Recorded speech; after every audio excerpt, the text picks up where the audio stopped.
So over the past few months, I've been trying to find different exercises to improve my lyric writing. And one of the most popular ones that I even talked about in an earlier video is called object writing. And so for object writing, basically what you do is you just pick an object around your room, like there's a coaster sitting here, I could write about that. There's this glass bowl in front of me that I could also write about.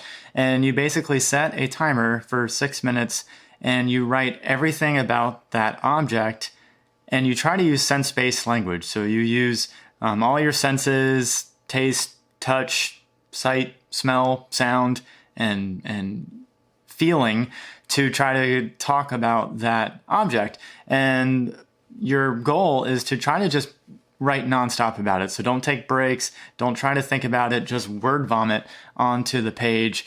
Try to utilize sense language. So I did that for a long time, and you can even see on my iPad here, I have tons of different entries of me doing that, from jerseys, lightning bugs. I literally just went to a website and had different ideas and prompts come up.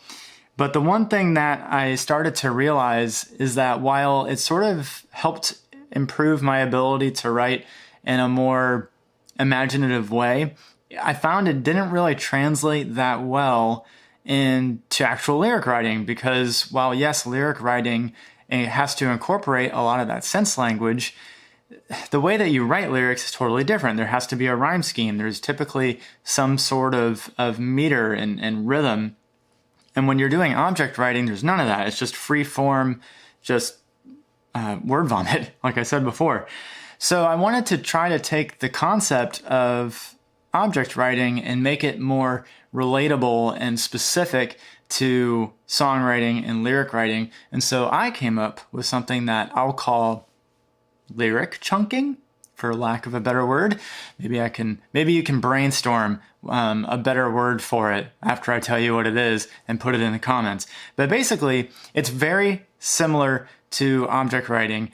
And so basically what it is over the course of 3 days, you write basically an entire lyric, a song lyric, verse, chorus, second verse. And basically the way that this looks like is you first go and you find a prompt to write about. So I use this website here from Stereo Stickman, and basically what it is just 100 different songwriting prompts. So what I'll do is I will copy one of these, and I will actually just paste it into my notes. And so I actually have one up here. So basically this is write a song from the perspective of the last surviving human on the planet. So the way that this would work is that for day one, I would do the chorus. So this would be my handwriting's trash. But that's day one. So for 6 minutes, I set a timer. And so for that 6 minutes, I have to come up with a chorus. And so I have to take into account rhythm and rhyme. So basically I did, so me and knees, I did sort of an A, kind of B rhyme scheme for this. But basically what I'm trying to do is create an entire chorus. But I start with the theme. So that's the main thing that I start with. So before I start any section, I flesh out, what do I want the theme to be about? So for this, the theme for the chorus is I don't think I can make it on my own. And that way I at least have a skeleton to work off of, and then I have the rest of the 6 minutes to work on this. Now the reason you set a timer is because it forces you to put ideas on the page, even if they suck. Like, I don't know if you're reading some of this right now, but it's garbage. At least a lot of it is. And you're taking those concepts of sense language and you're putting that in here. So I put this, cold, dark world, I'm on my knees calling out for help. A lot of this is kind of like tragic, but again, from the prompt, it's probably going to be. So that's what I do for the 6 minutes. And you're probably thinking, well, what kind of melody are you writing to? And honestly, it's just whatever pops into my head. When I think of this writing a song from a last surviving human, it doesn't sound upbeat.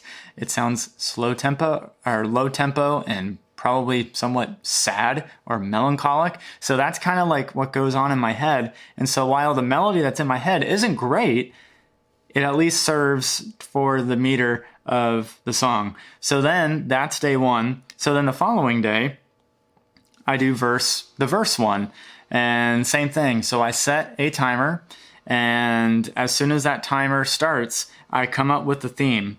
So what is this? I wake up wondering what my future will be 3 years after the apocalypse.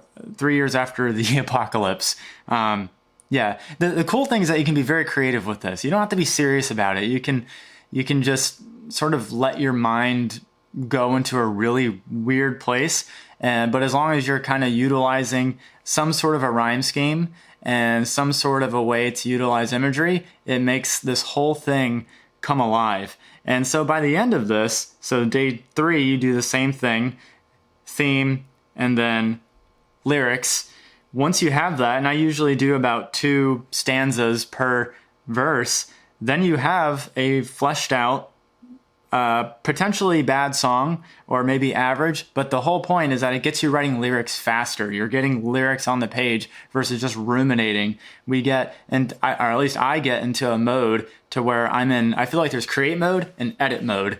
And so for me, I start putting down lyrics, but then edit mode takes over and I start trying to revise lyrics that I barely even have written down.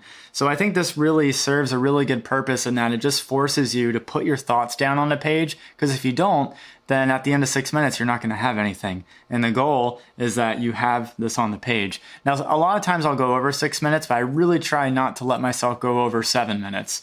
So this is my process, and I found that this has been a lot more useful to me than just object writing. So I encourage you to try it out. So go to the website that I talked about. I'll link it in the description. Pick a song prompt and then try this process of doing chorus one day, verse the next. You can do all this in one day, but my thinking is that make this a daily habit where you don't have to invest so much time into it. I think it's more useful to spend a small amount of time every day versus a large amount of time on one day and then never doing it again for another month. So try this out, and then yeah, I hope that you enjoy this, and I will link this other video that I think you might enjoy as well. And until next time, I will see you in the next video.